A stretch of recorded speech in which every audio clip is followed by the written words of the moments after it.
يا رب بالمصطفى بلغ مقاصدنا واغفر لنا ما مضى يا واسع الكرم. يا رب بالمصطفى بلغ مقاصدنا واغفر لنا ما مضى يا واسع الكرم. لم يحتلم قط طه مطلقا أبدا وما تذاب أصلا في مدى الزمن. يا رب بالمصطفى بلغ مقاصدنا واغفر لنا ما مضى يا واسع الكرم. منه الدواب فلم تهرب وما وقعت ذبابة أبدا في جسمه الحسن.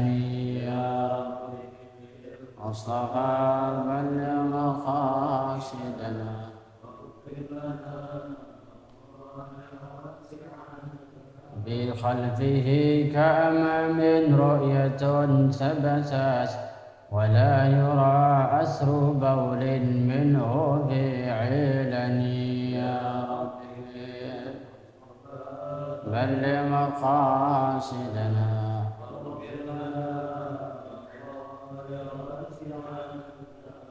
كتفاه قد علت قوما إذا جلسوا عند الولادة سف يا ذا بمختتن.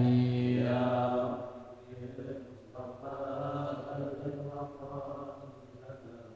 واغفر لنا هذه الخصائص فاحفظها تكن أمنا من شر نار وسراق ومن محن. يا يا رب رب بالمصطفى بلغ مقاصدنا واغفر لنا ما مضى يا واسع الكرم. اللهم صل وسلم وبارك عليه. بسم الله الحمد لله والصلاة والسلام على رسول الله. قال المصنف رحمه الله تعالى ونفعني بعلومه في الدار آمين.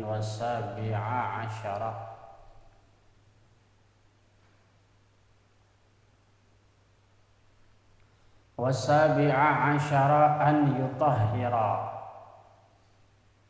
طهر يطهر أن يطهر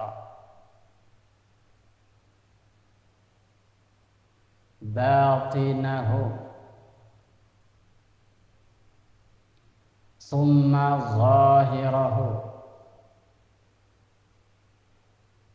من الأخلاق الرديئة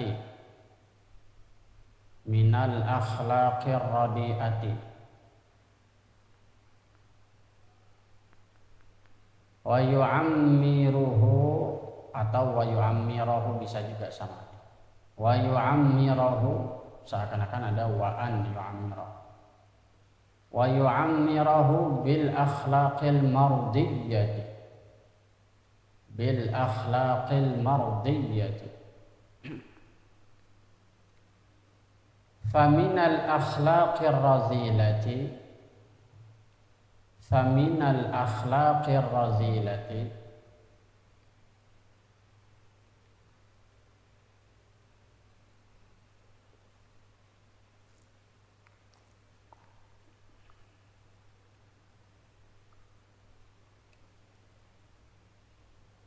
al-ghillu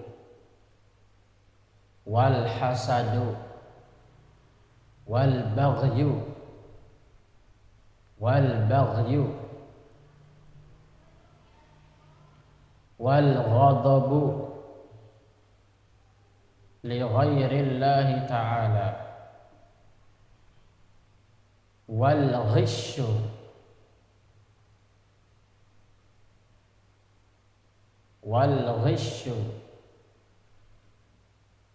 wal kibru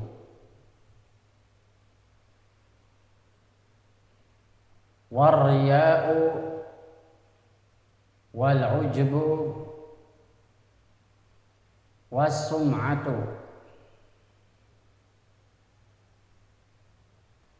wal bukhlu wal baqru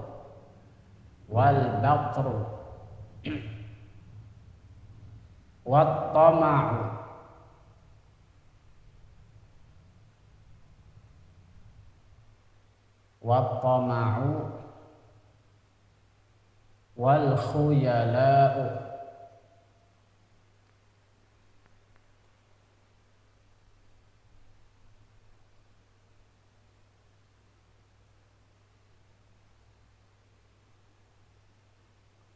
wat tanafusu fid dunya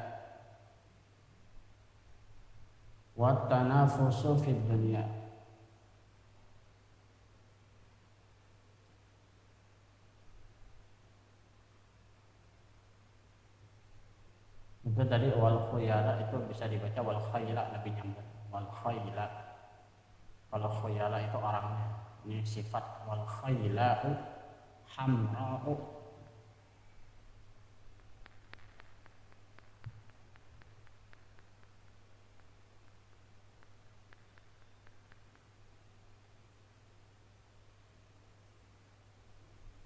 Fakhsha'u sama, hamra'u artinya merah, fakhsha keji, khayla. Tapi kalau khuyala itu orangnya, al khayl al khuyala, ulama al ulama, tulisannya sama nih. Jadi dibaca wal khayla'u lebih nyambung. Kalau wal khuyala itu nggak nyambung, kurang nyambung. Wal khuyala itu orangnya sombong, tapi kalau wal khayla itu kesombongan. Wal khayla'u wat tanafusu fid dunya wal mubahatu, bacanya 2 kali panjang, wal mubahatu wal mudahanatu wat tazayyunu linnasi wa hubbul madhi bima lam yaf'al. Ada lam berarti yaf'al. Wal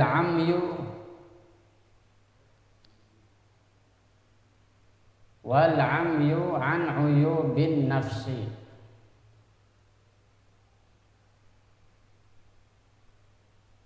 wal ishtighalu anha.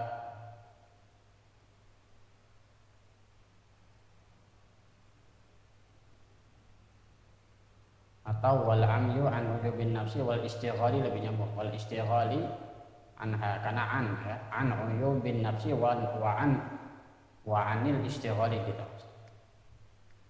Bukan wal amyu ikut wal istighalu, bukan ikut wal amyu, tapi ikut an uyubin nafsi, an uyubin nafsi wal istighali anha gitu.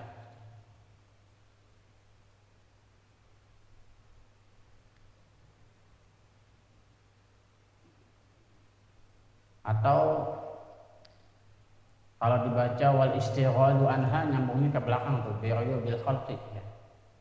Diganti lagi dah dhammah bener. Baru lihat dari depan itu. Baru lihat lagi alur ceritanya. Namanya siyaqul kalam kalau dalam ilmu nahwu. Jadi alur ceritanya kemana nih? Ini ternyata wal istighalu anha bi uyubil khalqi, lebih nyambung ke situ dia sebenarnya. Jadi mempersibuk ngurusin aib orang gitu. Lebih nyambung ke situ. Jadi an uyubin nafsi itu titik sebenarnya. Ini namanya kitab gundul, kitab kuning. Kitab kuning nggak bakal ada titik koma. Sampai kiamat nggak akan ada. Kalau ada koma titik itu pasti tambahan dari pengarang atau tambahan dari penulis ya. Orang dulu nggak ada cerita titik koma. Jadi kita harus pintar-pintar membaca siyaqul kalam, alur cerita. Seperti tadi wal istighali apa wal istighalu. Ternyata wal istighalu lebih nyambung karena ke belakang. Wal istighalu anha bi uyubil khalqi, lebih menyibukkan diri dengan aib orang, bukannya malah dengan aib sendiri.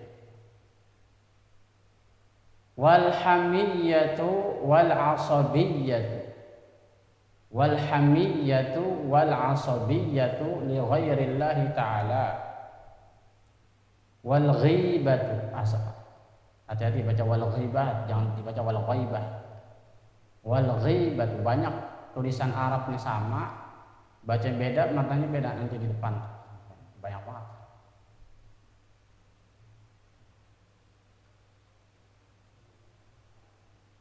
Wal ghibatu wan namimatu.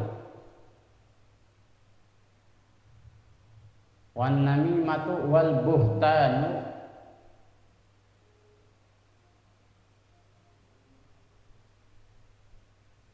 wal kadzbu, bisa juga dibaca wal kadzibu, ya bisa wal kadzbu, bisa wal kadzib. Iyyakum wal kadzibat, hati-hatilah kamu berbohong. Wal kadzbu wal fahsyu, nah ini fahsyu ini mufradnya dari fahsya. Apa namanya? Wal fahsyu masdar dari fahsya. Kalau fahsya itu perbuatan yang, jadi orangnya, bentuknya, si bendanya. Tapi kalau fahsyu itu bentuk perbuatan. Wal fahsyu yaitu kekejian. Tapi kalau dibaca wal fahsya yang keji, ada yang sifat. Fil qawli wal fahsyu fil qawli, titik situ. Wahtiraqun nasi, wahtiqarun nasi.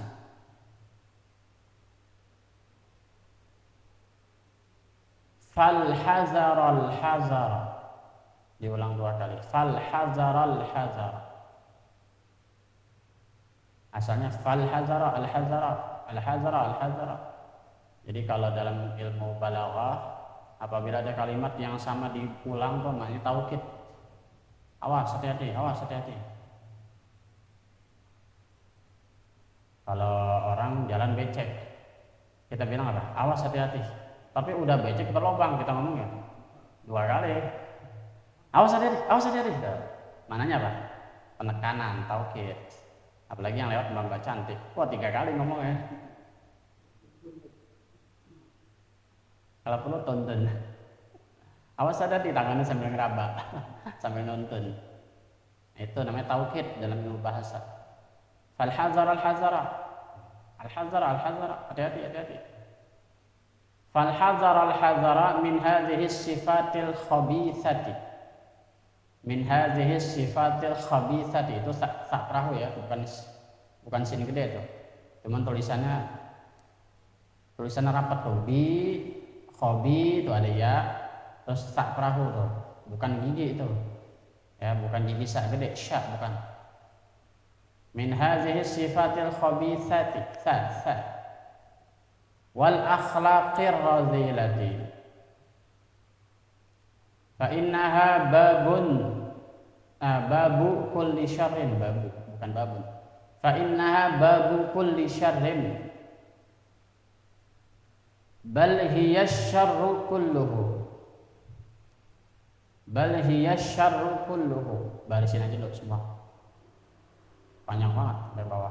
Waduh, panjang, 2 halaman masih, 3 halaman sampai halaman 66 ternyata. Sampai halaman 66 paling bawah masih panjang, paling panjang nih, berarti penting sekali nih ya. Biasa orang kalau cerita panjang lebar itu penting. Mungkin ini poin dari bab ini ya. Poin dari bab ini. Dikit lagi, waqad buliya. Bully itu bukan bahasa Inggris doang ya, bahasa Arab juga ada bully, sama. Kalau bahasa Inggris bully. Ini bully, dicoba, diuji. Kalau bahasa Inggris bully itu apa? Pengejekan, pelecehan. Ini bully ya, bully. Wa qad buliya ba'du ashabin nufusil khabithati. Wa qad buliya ba'du ashabin nufusil khabithati min fuqaha'iz zamani. Min fuqaha'iz zamani wa ulama'ihi. Belum tahun baru udah kelompetan. Wa ulamaihi bikathirin min hadhihi sifati illa man, hati-hati jangan min, illa man asamahullahu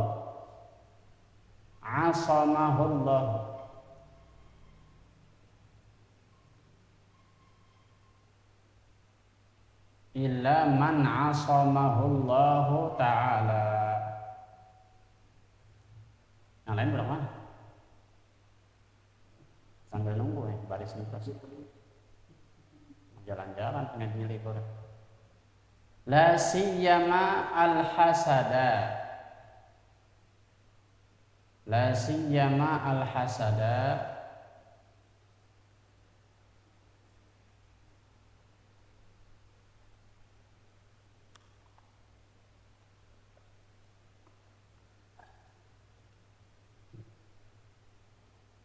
La siyama al-hasada wal ujba wal riya'a wa takabbura. Ini 4 poin penting perusak diri sendiri. 4 dari yang disebutin sekian banyak, ini 4 poin ini. La siyama al-hasada wal ujba wal riya'a wa takabbura. Wa adwiyatu hadhil amradi, sambil nunggu yang lain. Wa adwiyatu hadhil amradi mustawfatun fi kutubir raqaiki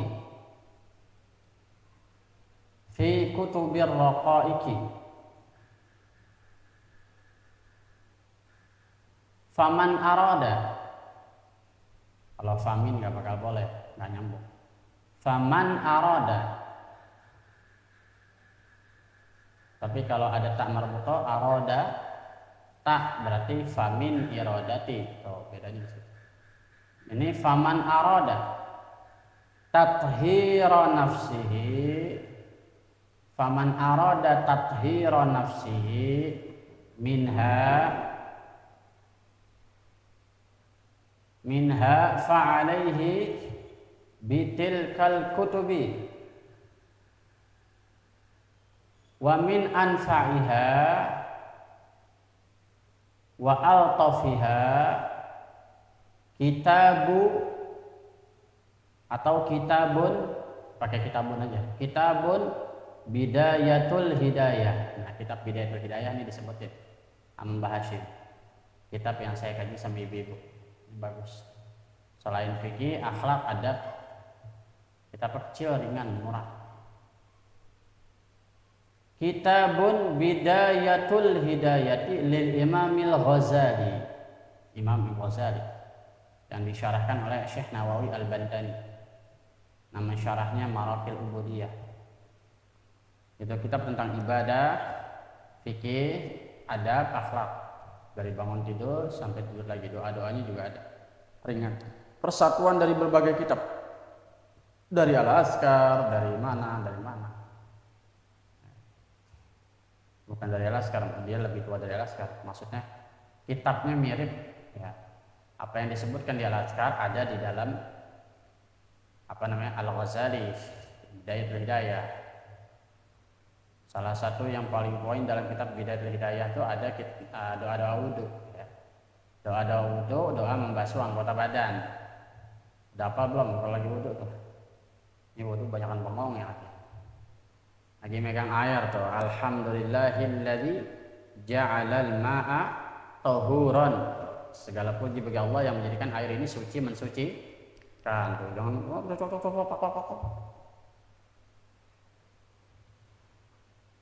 belum? Doa wudu. Belajar lagi sama anak biasa. Ikut ngaji yang lain. Tapi mereka nggak bakal ada ya bid'ah.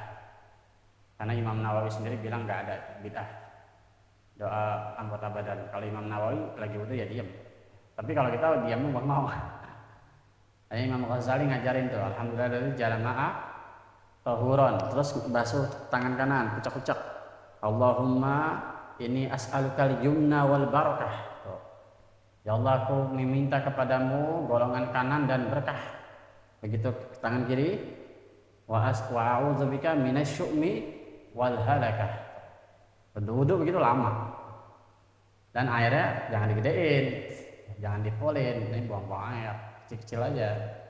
Kalau mau praktek tuh, kumur-kumur dah, pop, ya. Allahumma a'inni ala dzikrika wa syukrika. Nah, terus istinsyak. Allahumma inni as'aluka rihatal jannah, atau Allahumma inni as'aluka min rawaihil jannah.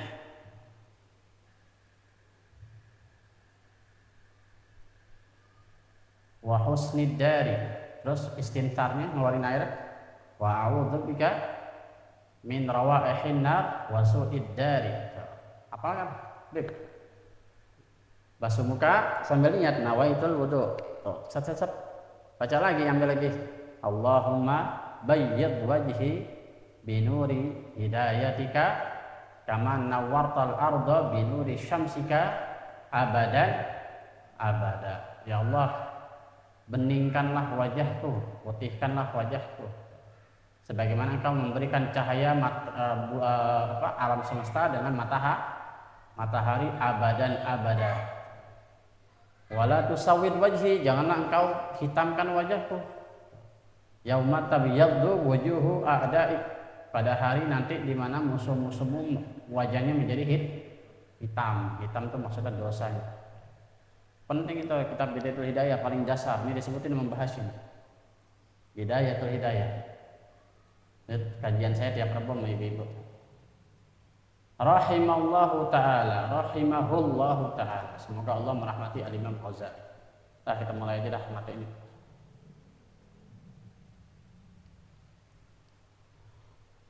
Wasabi'a asyara, dan yang ke-17, an yutahhira ia si santri atau orang yang punya ilmu mensucikan, an yutahhira batinahu, batinnya. Kalau batin itu bukan nazif tapi tahir ya. Ada nazzafa, tanzif itu mencuci. An-nazafatu minal iman, kebersihan. Itu kebersihan yang ini yang fisik. Tapi kalau batin itu bukan nazif tapi tahir ya. Suci kalau batin. An yutahhiran, adalah dia mensucikan batinah. Batin itu maknanya banyak. Ya, kalau dalam hal ini hati. Kadang-kadang batin bisa bermakna perut ya. Al-batnu. Kalau al-batnu itu perut, tapi kalau batin itu hati yang di dalam makna. Jadi kalau batnun itu perut, kalau batinun artinya yang di dalam, maksudnya hati ya. Padahal hati itu bukan cuma batin, tapi ada qalbun, ya. Ada sirrun, ada dzauqun, ada fuad. Fuad juga hati juga sama. Lapisannya berbeda-beda atau dimensinya atau istilahnya berbeda-beda. Jadi batin maknanya yang di dalam, bisa hati, bisa rongga, apa aja. Tapi di sini maksudnya adalah batin hati. Ada lagi batnun, artinya perut, makanya ada istilah mabtun, orang yang sakit perut. Jadi ada syuhada. Kalau kita belajar tauhid itu ada syuhada, orang yang mati syahid ya. Itu ada 3. Yang pertama syahidul akhirah, syahidud dunia wal akhirah. Ada orang syahid di dunia dan di akhirat, yaitu orang yang mati dalam berperang. Man qatalu fi sabilillah, itu orang-orang yang mati di jalan Allah tapi dalam berperang. Itu syahid dunia dan akhirat. Hukumnya gimana? Ya hukumnya jangan dimandiin. Jangan dimandiin. Darahnya dijadikan satu dengan pakaian yang terakhir dipakai, itu disatuin dengan kain kafannya. Terus langsung dikubur, langsung disolatin, langsung dikubur. Itu syahidud dunia wal akhirah. Ada lagi syahidud dunia, Mati juga dalam berperang, tapi niatnya niatnya tidak akhirat. Dikuburinnya sama dengan para syuhada, caranya sama, tapi pahalanya nggak ada. Banyak yang begitu zaman sahabat Nabi. Ya. Ada lagi syahidul akhirah. Syahidul akhirah paling banyak. Ya. Artinya orang yang secara umum matinya sama dengan orang lain, dimandikan, dikafani, disolatkan, dikuburin. Walaupun dia mati tabrakan, darahnya ngocor, badannya hancur, itu jangan kuburin aja, tetap dimandiin karena dia tidak syahid dunia, dia hanya syahid akhirat. Itu disebutkan dalam kitab-kitab minimal ada 6, ada yang bilang 10. Salah satunya mabtun, orang yang mati dalam keadaan sakit perut. Sakit perut nggak ketulungan, dia bisa karena usus, bisa karena infeksi, banyak. Ada yang bilang juga mabtun maknanya adalah orang yang hamil, orang yang mengandung, itu juga mabtun. Kayak Susana Sundal Bolong, nah itu syahid juga ada dia. Jadi kalau dia mati jadi hantu tuh bohong. Kata guru saya lagi bercanda gitu. Itu Susana matinya gimana? Itu kan punggungnya berjedar ya. Harusnya dia masuk surga masih jadi hantu. Dia orang yang mati disantet itu syahid akhirat ya. Nggak mungkin dia jadi hantu. Bohong itu. Tapi filmnya seru, nggak apa-apa ditonton. Orang yang mati disantet juga sama ya. Disantet itu maksudnya dijahati ya. Diguna-guna tuh dia syahid juga, syahid akhirat ya. Ada lagi mabtun, orang yang sakit perut nggak ketolongan, misalnya sakit usus, sakit apa lagi lambung, ginjal, itu dibilangnya mabtun semua tuh. Mati dalam keadaan itu menanggung sakit terus mati, maka dia syahid akhirat. Nanti dibangkitkan dalam keadaan bareng sama para syuhada. Ada lagi orang yang terjatuh dari ketinggian, itu juga sama, tukang lagi kerja jatuh gubrak mati, syahidul akhirat. Begitu juga orang yang tabrakan, ditabrak segala macam, sama itu. Syahidul akhirah.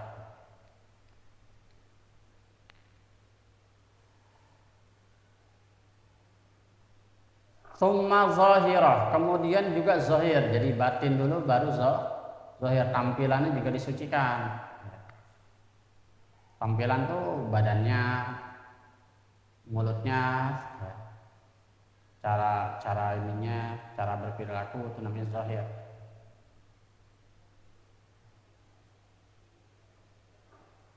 Minal akhlaqir radiah, disucikan dari apa? Dari akhlak yang radiah. Radiah itu muradif atau sinonim sama yang bawahnya tuh, ar-razilah.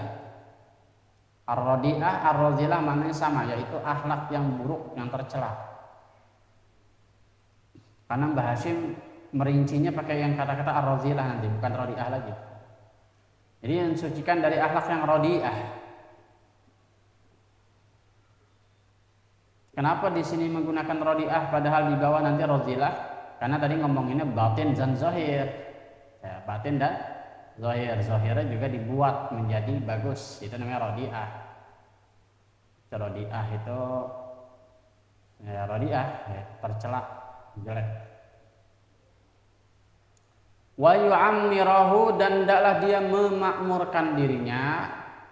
Memakmurkan bukan cuma meramaikan maknanya, artinya mendidik. Memakmurkan itu maknanya mendidik, mengisi, ya, menjadikan. Di makmur itu artinya apa? Lu hidup lu makmur banget. Makmur itu maknanya apa? Cukup, ya, cukup, makmur.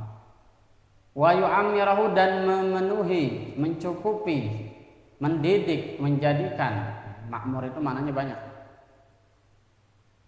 Memenuhi dirinya, batinnya itu, dan zahirnya bil akhlaqir mardiyah, dengan akhlak yang diridhoi, baik oleh manusia maupun sama Allah.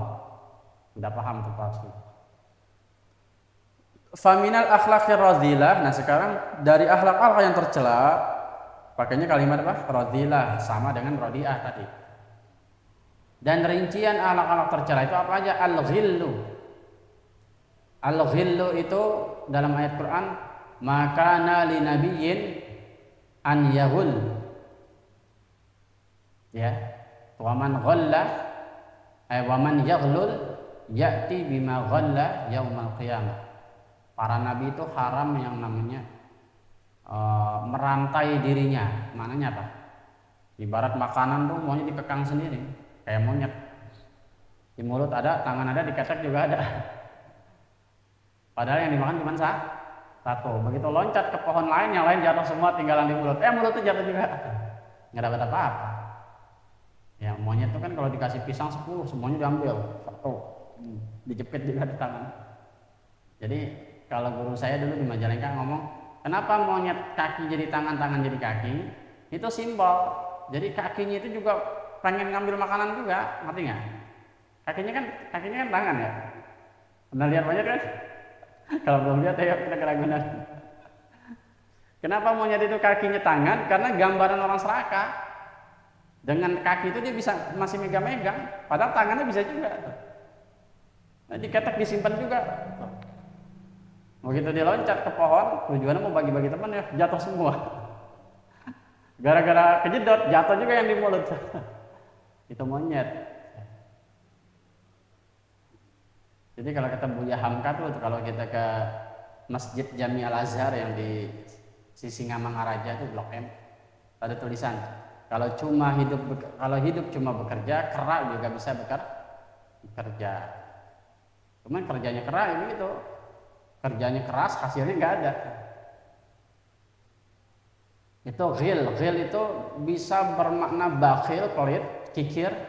Bisa bermakna apa ya? Kalau di kita medit, bahasa medit Betawi itu udah di atasnya pelit. Kalau pelit masih agak halus. Kalau medit banget. Jadi ghil itu medit. Jadi sampai apa dah? Pelit nih ke ubun-ubun kalau kata orangnya. Pelit sampai ke ubun-ubun loh. Saking pelitnya. Jadi ghil itu maknanya rantai ya, merantai dirinya. Jadi punya harta itu takut banget tuh. Saking takutnya itu jadi kayak merantai dirinya, ngerti nggak? Mengekang dirinya. Jadi para nabi itu haram yang namanya merantai dirinya, menyengsarakan dirinya dengan urusan dunia pelit. Jadi nabi itu pantang pelit.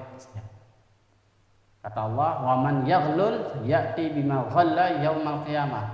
Siapa orang yang medit, nanti dia akan dirantai dengan barang-barang yang ditahan selama di dunia. Paham nggak maksudnya?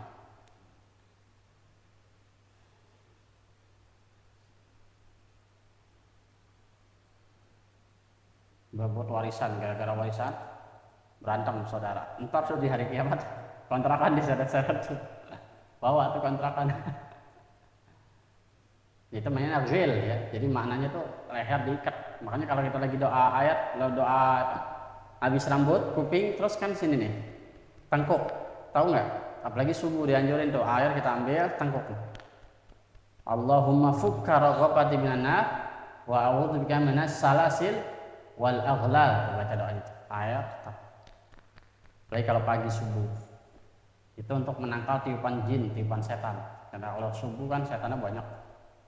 Ditiup tambah malas kan. Apalagi wudunya sendiri, wah nengok kanan kiri.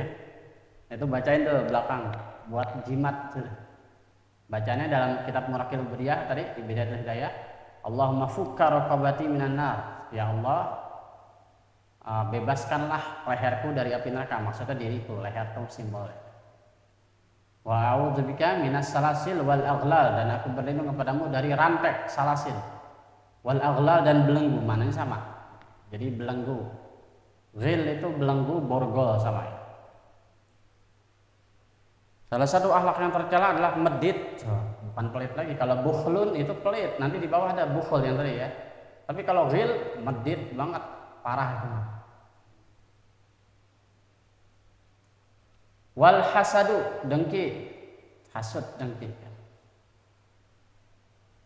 Kalau hasud itu bukan syirik. Kalau kita kan biasa syirik aja lah. Padahal syirik itu maknanya berbeda ya. Syirik itu musyrik ya, menduakan Allah. Nah, kalau orang iri bukan syirik tapi hasud aja. Wal baghyu itu melampaui batas, keterlaluan, susah dibilangin. Baghyu. Di jalanan mau menang sendiri. Nah, itu baghyu itu. Orang semuanya dikelaksonin kayak punya moyangnya di jalanan tuh. Coba dia dikitin marah dia. Lampu baru hijau udah titit. Iya apa orang udah baru hijau. Udah namanya baghyu. Banyak orang di jalanan itu kalau baghyu.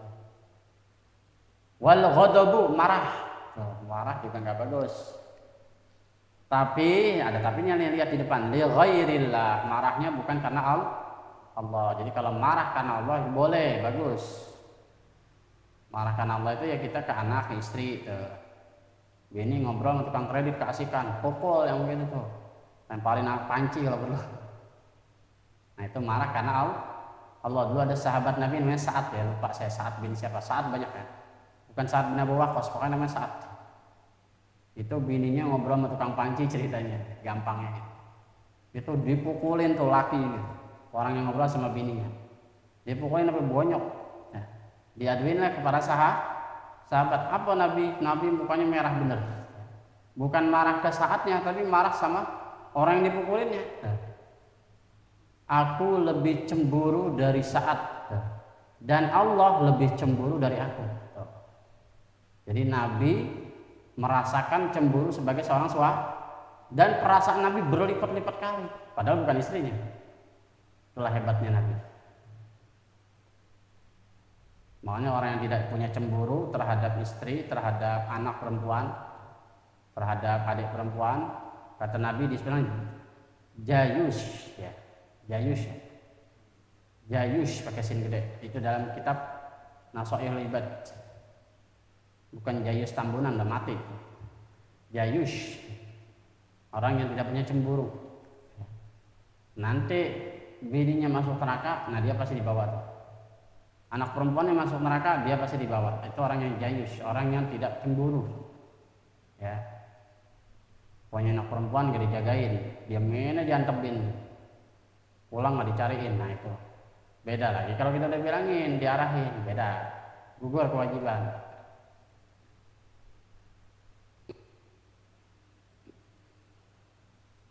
Jadi marah karena Allah itu penting. Wal ghisyu. Ghisyu itu ada dalam istilah fikih, itu namanya ghishi, tahu nggak ghishi? Ghishi itu menyuap, korupsi. Apa? Iya, menyuap ya, korupsi. Kalau korupsi kan kesannya kita yang makan duit. Ini nih yang nyuapnya nih, siapa namanya? Kalau yang nerima kan koruptor, ini yang nyuap siapa namanya? Itu dalam bahasa Arab ghisyun, ghishi. Nah di sini ghishi maknanya bukan menyuap, tapi membujuk orang ke jalan yang tidak baik. Tuh, dia ojok-ojokin ke jalan yang tidak baik, diracuni pikirannya, dipengaruhi. Jadi ghisyun itu, wal ghisyu artinya mempengaruhi orang, membujuk orang ke jalan yang tidak baik. Itu akhlak yang tercela tuh. Ngajakin orang yang nggak bener, ghish. Kalau dalam istilah fikih, ghishi itu maknanya adalah menyuap, ya. Menyuap kepada koruptor. Koruptor ada itu karena disuap. Kalau nggak ada yang nyuap, nggak ada koruptor. Wal kibr diambil dari kata kabirun, besar, merasa dirinya besar. Umumnya diartikan sombong. Waria itu diambil dari kata ro'a, melihat. Jadi riya itu perasaan pengen dipandang. Umumnya dalam hal ibadah. Wal ujbu dan ujub. Ujub diambil dari kata ajib. Ajaib artinya apa? Heran. Jadi ujub itu takjub kepada diri sendiri, heran. Heran itu maknanya apa? Kagum kepada diri sendiri. Kagum, heran, merasa dirinya punya keistimewaan, heran. Wasum'ah diambil dari kata sam'un, pendengaran. Sum'ah itu artinya maunya didengar yang bagus-bagus. Ibadahnya maunya didengar. Kayak iklan tahu nggak iklan? Ada konten TikTok. Bapak Ano 500.000, Bapak Ano 200.000. Kata dia, amal kok disebut-sebutin. Hamba Allah 1 juta, alhamdulillah. Siapa tuh Pak hamba Allah, kata tetangganya? Itu alhamdulillah saya. Kayak gitu tuh. Kayak gitu tuh bagus tuh hamba Allah. Emang siapa Pak itu? Saya. Ceplosan. Tapi kalau niat di akhir zaman nih macam-macam ya. Kalau di akhir zaman kayak sekarang ini banyak orang pelit, kalau amal lebih bagus ditampakkan. Kalau kita ngaji dalam kitab Syajaratul Ma'arif, kitab yang lagi tenar gara-gara Gus Bahar. Kitab Syajaratul Ma'arif, saya beli kitab itu gara-gara Gus Bahar juga saya beli. Itu ada bab khusus ya. Jadi kadang-kadang Allah itu intubdus sadaqat fani'immahi. Kalau kamu menampakkan sedekah itu bagus, itu bagus banget kata Allah. Kalau menampakkan sedekah lebih bagus. Wa in tukhfuha wa tu'tuhal fuqara. Tapi kalau kamu mau sembunyi-sembunyi dan kamu datangkan ke orang fakir, itu juga lebih bagus. Jadi dua-duanya bagus di mata Allah. Jangan dikira orang sedekah itu disebutin namanya dikira riya. Tujuannya kadang-kadang orang supaya yang lain juga pengen. Itu ada dalilnya dan ada kisahnya. Kita bisa tahu Sayyidina Utsman nyumbang kuda berapa ribu, nyumbang duit berapa dinar demi untuk kebutuhan perang Badar. Dari mana kita bisa tahu kalau dia nggak bilang, ya kan? Siapa yang menyumbang kuda nih? Saya. Siapa yang menyumbang kuda? Saya. Salah satunya Utsman bin Affan, nyumbang kalau nggak salah 700 ekor kuda, berapa miliar? Kalau kita mau bilang riya, harusnya batal amalnya. Tapi dengan ditampakkan sedekah, maka kita jadi tahu bahwa sahabat-sahabat Nabi banyak yang nyumbang. Tapi sayangnya Utsman bin Affan sendiri nggak ikut perang karena bininya lagi sakit, namanya Ruqayyah. Sayyidina Utsman tidak ikut perang Badar, tapi dihitung ahlul Badar, masuk golongan orang Badar. Itu ada dalam hadis pertama Riyadhus Shalihin, kitab Riyadhus Shalihin tentang amal ikhlas. Jadi kata Nabi, berapa banyak orang yang di rumah tapi dia dapat pahala sebagaimana kita jalan di lembah-lembah ini. Mereka dapat pahala sama dengan kita. Siapa mereka? Yaitu orang-orang yang berhalangan dan orang-orang yang menolong kita, orang-orang yang mendoakan dan membantu. Dan ini adalah Utsman bin Affan. Istrinya Ruqayyah meninggal. Begitu pulang dari perang Badar sudah meninggal itu Ruqayyah. Kawin lagi dengan anak Nabi yaitu Ummu Kulsum. Makanya dibilang Dzun Nurain, orang yang punya dua cahaya. Wal bukhlu dan pelit. Nah ini lebih ringan dari ghil tadi. Bukhlu pelit. Kalau pelit itu bukan cuma harta, tapi banyak ya, misalnya senyum. Kalau ghil tadi lambangnya ke harta ya. Kalau ghil itu ke barang. Tapi kalau bukhlu pelit itu banyak. Lu mau senyum itu pelit banget loh. Makanya Nabi bilang al-bakhil man dzukirtu indahu falam yusalli alayya. Orang pelit adalah orang yang ketika disebutkan namaku dia tidak bersolawat. Itu juga pelit namanya. Jadi bakhil bukan cuma harta ya. Wal bukhlu dan pelit bakhil. Wal batru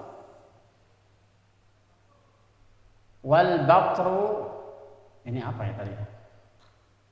Saya lihat di kamus, saya lupa.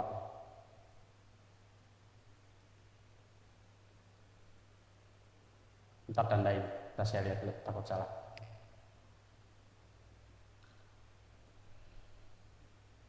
Lewatin dulu.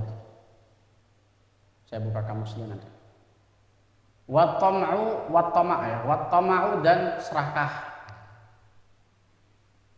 Kikir, wal batru, lewatin dulu. Wattama' dan serakah, toma.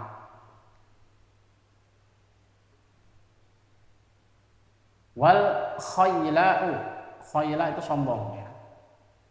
Jadi ada kisah tentang pakaian isbal, tahu kan? Pakaian yang di bawah mata kaki. Nabi bilang apa yang di bawah mata kaki finnar, itu di neraka. Tapi Abu Bakar Siddiq datang, ya Rasulullah, saya ini badannya pendek, tapi baju saya besar-besar, hampir ngeser tanah. Itu gimana hukumnya? Katanya di bawah mata kaki itu pasti di neraka.